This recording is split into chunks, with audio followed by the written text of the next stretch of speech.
पडळकर आपल्यासोबत आहे, आपण त्यांच्याशी बातचीत करणार आहोत. चालता चालताच बोलूया. मागच्या अधिवेशनामध्ये जो काही प्रकार घडला, गोपीचंद पडळकर समर्थक आणि त्यासोबतच जितेंद्र आव्हाड समर्थक यांच्यामध्ये तुंबळ हाणामारी झाली. हक्कभंग समितीकडे हा प्रस्ताव गेला, शिक्षासुद्धा झाली. जे आरोपी आहेत ऋषिकेश टकले आणि त्यांना सुद्धा तुरुंगवास भोगावा लागतोय.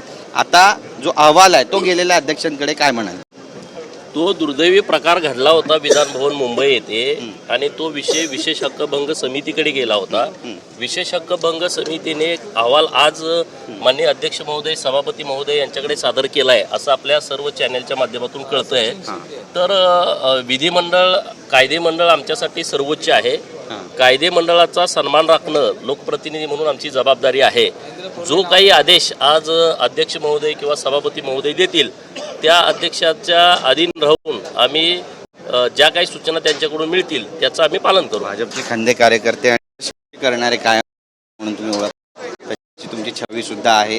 आणि हा जो काही प्रकार घडला यानंतर आता बराच काळ लोटलेला आहे, 6 महिन्याचा. कधी कधी वाटतं झालं असतं, बरं झालं असतं, तो व्हायला नको होतं किंवा नेत्यांनी जबाबदारीनं वागायला पाहिजे. उपयोग नसतो. चला, रोहित पवार ज्या पद्धतीने आता टीका टिप्पणी करतायत, रोहित पवार म्हणतायत की घटस्फोट होणार आहे तिन्ही नेत्यांचा, तिन्ही पक्षाचा महानगरपालिका निवडणुकानंतर, आणि कायमस्वरूपी हा घटस्फोट असेल. नाही, घटस्फोट व्हायचा का न व्हायचा ह्याची चिंता करण्याची आवश्यकता रोहित पवारांनी नाही. या पार्टीचे नेते आहेत, नेते सक्षम आहेत आणि ते त्यांच्या पद्धतीनं निर्णय घेतील.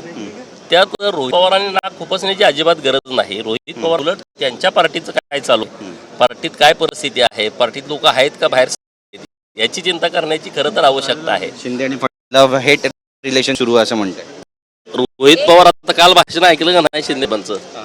राजभवनवर होता का नाही तुम्ही? लोकभवनवर त्यांनी तर स्तुती केली. अरे, त्यामुळं रोहित पवारना इतकी महायुतीच्या सगळ्या लक्ष देण्याची आवश्यकता नाही.